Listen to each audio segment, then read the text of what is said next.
लीजिए, अगर हम पेपर को बांटते हैं तो पेपर हमारा दो सेक्शन में डिवाइड होता है। ध्यान दीजिएगा, ए है हमारा सेक्शन ए और दूसरा क्या है हमारा सेक्शन बी। क्लियर हो गया। और ये सेक्शन बी जो है आपका एक ग्रामर है और प्लस कंपोजिशन, मतलब ग्रामर और कंपोजिशन किसके अंतर्गत आता है? आपका सेक्शन बी के अंतर्गत आता है। और यहां पर आपका हम कह सकते हैं आपका रीडर के बाद पोएट्री, पोएट्री के बाद सप्लीमेंट्री।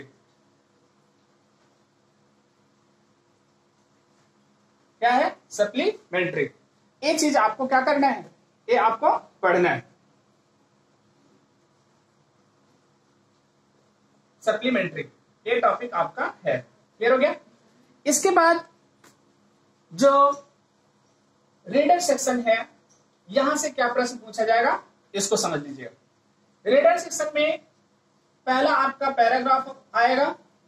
पहला क्वेश्चन यहां से स्टार्ट होता है। ये पैराग्राफ आपको दिया जाएगा और इस पैराग्राफ बेस्ड 2 क्वेश्चंस पूछे जाएंगे। मतलब पैराग्राफ दिया गया रहेगा, उसमें से 2 क्वेश्चन पूछा जाएगा, दोनों का आंसर आपको देना रहेगा। इस पोर्शन को आप कह सकते हैं ये हमारा कंप्रिहेंशन पोर्शन है। कौन सा पोर्शन है? Comprehension portion. ठीक है, पहला पैराग्राफ आपका आता है रीडर में। इसके बाद जो रीडर का दूसरा टॉपिक हमारा है, इसमें एक 60 वर्ड का क्वेश्चन आता है लिखने के लिए। कितने वर्ड का? 60 वर्ड का, मतलब लॉन्ग आंसर टाइप क्वेश्चन होता है। ये अप्रॉक्सीमेट आपका कितने मार्क्स का होता है? 4 मार्क्स का। और ये जो दोनों क्वेश्चन होते हैं, ये दोनों क्वेश्चन भी आपके कितने मार्क्स के होते हैं? 4 मार्क्स के होते हैं। इसके पास 2 शॉर्ट आंसर टाइप क्वेश्चन होते हैं। 2 शॉर्ट आंसर टाइप क्वेश्चंस आते हैं। किससे? रीडर सेक्शन से। ये भी 2-2 नंबर के होते हैं, 4 क्वेश्चन होते हैं। मतलब इसमें आपको एक विकल्प दिया जाता है, 3 में से 2 करना रहता है। यहां पर भी 2 में से 1 करना रहता है और यहां पर कोई विकल्प नहीं रहता। क्लियर हो गया। एक चीज आपका है रीडर सेक्शन से, इतना पोर्शन आएगा। इसके बाद यहां से क्या आता है? वर्ड मीनिंग मैच करने के लिए आता है। क्या करने के लिए?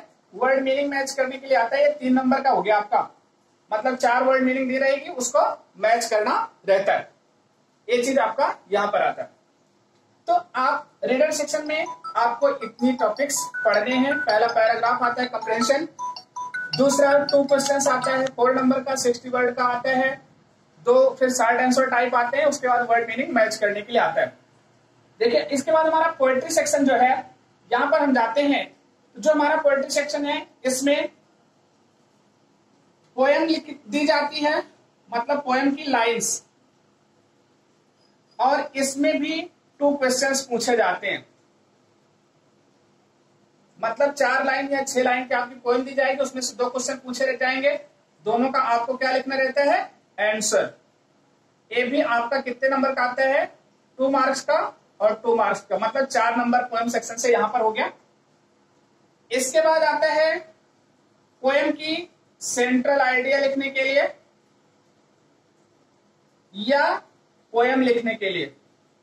पोएम आपको 4 लाइन लिखने के लिए आता है, ये 3 नंबर का होता है। तो हम क्या करते हैं? हम प्रेफर करते हैं हम पोएम को लिख लेते हैं, सेंट्रल आइडिया नहीं लिखते हैं, लेकिन सेंट्रल आइडिया आपको क्या करनी है? सीखनी है। तो रीडर सेक्शन में आप पैराग्राफ कंप्रेhension हो गया, 2 क्वेश्चन आंसर टाइप क्वेश्चन हो गया, मतलब इसमें से 2 क्वेश्चन आता है, 60 वर्ड का क्वेश्चन हो गया, शॉर्ट आंसर टाइप क्वेश्चन हो गया, वर्ड मीनिंग मैच करने के लिए हो गया। यहाँ पर पोएम सेक्शन में कंप्रेhension आता है और सेंट्रल आइडिया लिखने के लिए आती है। इसके बाद जो सप्लीमेंट्री सेक्शन है, इसको समझ लीजिएगा। इस सप्लीमेंट्री सेक्शन को अगर हम डिवाइड करते हैं, इसकी केवल स्टोरी पढ़नी रहती है, इसमें पैराग्राफ नहीं पूछा जाता, वर्ड मीनिंग नहीं पूछी जाती है। इसमें 2 क्वेश्चंस पूछे जाते हैं और इन दोनों प्रश्नों का आपको आंसर लिखना रहता है। एक 30 वर्ड के आंसर पूछे जाते हैं। 30 वर्ड लिखना रहता है। 2 क्वेश्चन, एक 4 नंबर का होता है, 2 + 2 मतलब 3 क्वेश्चन दिया रहता है, उसमें से 2 करना रहता है आपको। किसमें से? सप्लीमेंट्री सेक्शन से। और इसके बाद यहीं पर आपको ट्रू फॉल्स दिया जाता है। एक ट्रू फॉल्स आपका 5 नंबर का आता है, एक मतलब 5 दिया रहेगा, 5 नंबर का आता है। इसके बाद मल्टीपल चॉइस क्वेश्चन आता है। क्या आता है? True false. ट्रू फॉल्स के बाद आपका मल्टीपल चॉइस क्वेश्चन आता है। ठीक है, ट्रू फॉल्स 30 वर्ड का, इसके बाद मल्टीपल चॉइस क्वेश्चन आता है। बहुविकल्पी प्रश्न, 4 बहुविकल्पी प्रश्न दिए जाते हैं, उसको आपको करना रहता है। ये कहां पर आता है? सप्लीमेंट्री सेक्शन में आता है। तो आपको समझना है, इससे केवल 60 आंसर क्वेश्चन लर्न करने हैं, इससे ट्रू फॉल्स लर्न करना है और मल्टीपल चॉइस क्वेश्चन लर्न करना है। रीडर सेक्शन से ये एक्सरसाइज करना है, पोएम से ये एक्सरसाइज करना है। अब यहां पर आपको ये क्लियर हो गया पहला पार्ट, सेक्शन ए। अगर हम सेक्शन बी ग्रामर पोर्शन में जाते हैं, देखिए इसमें काफी चीजें हैं। पहला टॉपिक आपका आता है अरेंज द सेंटेंस। सेंटेंस को अरेंज करना, 2 मार्क्स। दूसरा आपका आता है सेंटेंस अरेंज करने के बाद सेंटेंस चेंज। सेंटेंस चेंज का मतलब जैसे अफर्मेटिव को निगेटिव, अफर्मेटिव को इंट्रोगेटिव, ये सारी चीजें आती हैं, ये भी आपका 2 मार्क्स का आता है। तीसरा आता है active voice into passive voice change करने के लिए। एक्टिव वॉइस को पैसिव वॉइस चेंज करने के लिए ये भी 2 नंबर का। फिर इसके बाद चौथा टॉपिक इसमें आता है direct into indirect, direct speech into indirect speech, ये भी आपका 2 नंबर का आता है। पांचवा पोर्शन आपका आता है करेक्ट फॉर्म ऑफ वर्ब भरने के लिए। ये टेंस पर बेस्ड क्वेश्चन होता है, आपका फिल इन द ब्लैंक रख दिया जाता है, उस फिल इन द ब्लैंक में सही वर्ब की फॉर्म भरनी रहती है।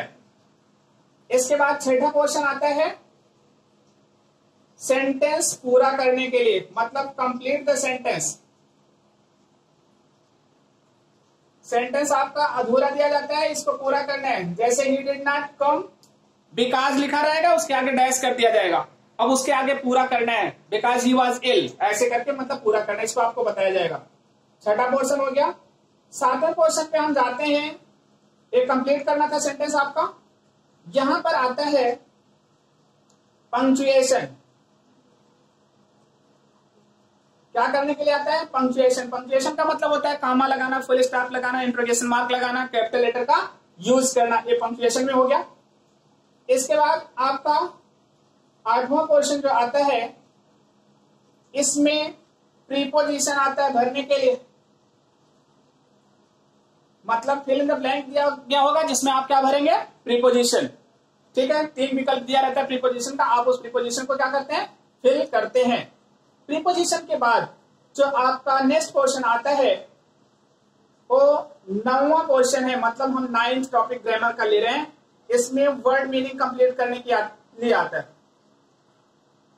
वर्ड मीनिंग कंप्लीट करने का मतलब आपका वर्ड मीनिंग मतलब दिया रहेगा डैश डैश करके, उसको वर्ड उसके बीच में लेटर भर के उसको पूरा करना रहेगा।